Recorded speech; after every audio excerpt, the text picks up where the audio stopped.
আসসালামু আলাইকুম। টেকনিক্যাল আজাদ চ্যানেলের পক্ষ থেকে আপনাকে স্বাগতম। আজকে আলোচনা করব কিভাবে পিডিএফ ফাইল এডিট করে মাইক্রোসফট ওয়ার্ডে সংযোজন বিয়োজন করবেন, এর পুরো টিপ অ্যান্ড ট্রিক্স। আজকের পুরো টিউটোরিয়াল জুড়ে আপনাদের সাথেই থাকছি আমি একে আজাদ। একটা কথা বলে রাখি, যদি আপনি আমার চ্যানেলে নতুন হয়ে থাকেন চ্যানেলটি সাবস্ক্রাইব করবেন, আর যদি অলরেডি সাবস্ক্রাইব করেই থাকেন থ্যাংক ইউ সো মাচ। কথা না বাড়িয়ে চলুন শুরু করা যাক আজকের টিউটোরিয়াল।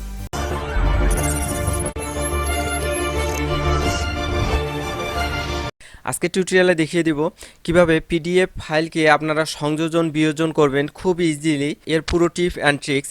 কিভাবে পিডিএফ ফাইল তৈরি করতে হয় মাইক্রোসফট ওয়ার্ড দিয়ে, অথবা অনলাইনে কিভাবে পিডিএফ ফরম্যাট তৈরি করতে হয়, এ নিয়ে আমার বিস্তারিত ভিডিও রয়েছে।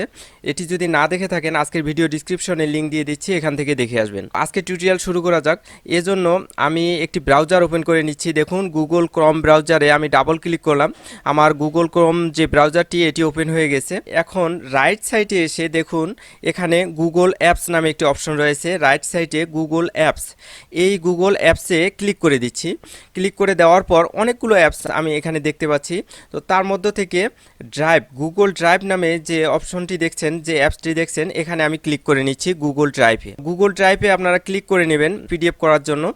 গুগল ড্রাইভে আমি ক্লিক করলাম, করে এরকম একটি অপশন চলে এসেছে, এরকম একটি ইন্টারফেস। এখানে এসে এখানে আপনার পিডিএফ ফাইলটি আপলোড করে নিতে হবে। আপলোড বিভিন্নভাবে করা যায়, তো আমি একটি ওয়ে দেখাচ্ছি। এখানে এটি আমি মিনিমাইজ করে নিলাম। নেওয়ার পরে দেখুন এই যে আমার পিডিএফ যে ফাইলটি রয়েছে সেই ফাইলটি এখানে এনে ছেড়ে দেব, তাহলে গুগল ড্রাইভে এটি আপলোড হয়ে যাবে। আমি পিডিএফ ফাইলটি ধরে সুন্দর করে গুগল ড্রাইভে ছেড়ে দিচ্ছি। ছেড়ে দেওয়া মাত্রই আমার গুগল ড্রাইভে পিডিএফ ফাইলটি আপলোড হবে। এখন আমার হচ্ছে দেখুন আপলোডিং দেখাচ্ছে, আমি ম্যাক্সিমাইজ করে দিলাম।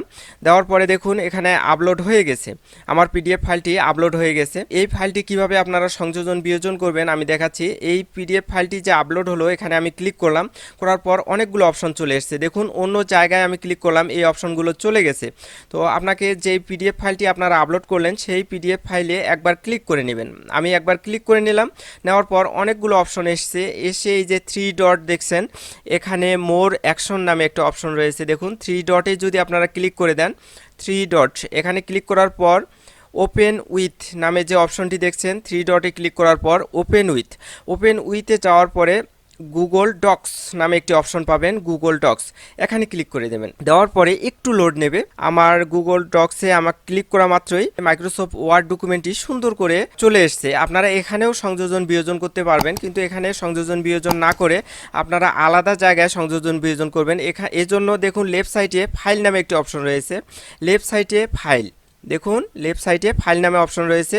তারপরে আবার দেখাচ্ছি, ফাইল অপশন থেকে ডাউনলোড, একটু নিচে এসে খুঁজে পাবেন ডাউনলোড অপশনটি।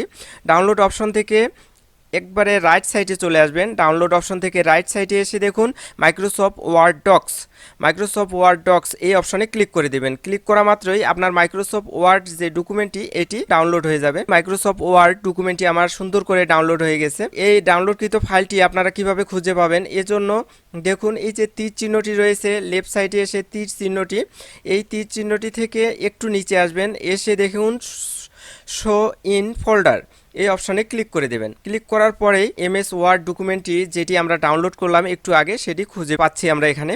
তো আপনারা অন্যভাবে খুঁজে পাবেন, এটা আমি মিনিমাইজ করে নিচ্ছি।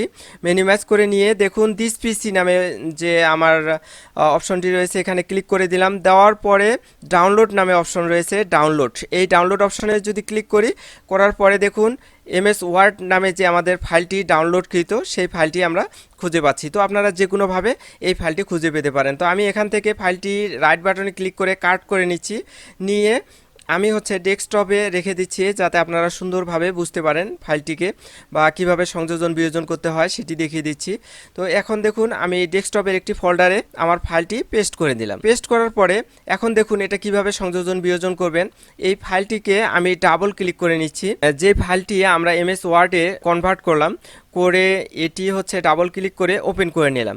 তো এখন সরাসরি এডিট হবে না। এডিট করার জন্য এই যে উপরে দেখুন একবারে উপরে এসে ইনেবল এডিটিং নামে একটি অপশন রয়েছে, ইনেবল এডিটিং, এই অপশনে যদি ক্লিক করে দেন, এখন আপনারা এই ফাইলটিকে অর্থাৎ এমএস ওয়ার্ড ডকুমেন্টটিকে খুব সুন্দর করে সংযোজন বিয়োজন করতে পারবেন। অর্থাৎ এর আগে পিডিএফ ফরম্যাট ছিল, সেই পিডিএফ ফরম্যাটটি আমরা হচ্ছে এমএস ওয়ার্ড ডকুমেন্টে রূপান্তর করলাম। করার পরে এখন হচ্ছে দেখুন এখানে যে পিকচারটি রয়েছে, টেকনিক্যাল আজাদ চ্যানেলের যে লোগোটি রয়েছে, সেই লোগোটি আমরা সংযোজন বিয়োজন করতে পারতেছি। তারপরে এই যে এখানে লেখাগুলো রয়েছে, এই লেখাগুলো ইচ্ছা করলেই আমরা সংযোজন বিয়োজন করতে পারবো, বা নতুন করে কোনো কিছু লেখার ইচ্ছা হলে লিখতে পারবো। দেখুন এখানে এজেড দিয়ে আমার নামটি এখানে সুন্দর করে লিখে দিলাম। আজকের টিউটোরিয়ালটি যদি ভালো লেগে থাকে চ্যানেলটি সাবস্ক্রাইব করবেন, লাইক কমেন্ট শেয়ার করে বন্ধুদের দেখার সুযোগ করে দেবেন। ভালো থাকবেন, সুস্থ থাকবেন, এই প্রত্যাশায় শেষ করছি। আল্লাহ হাফেজ।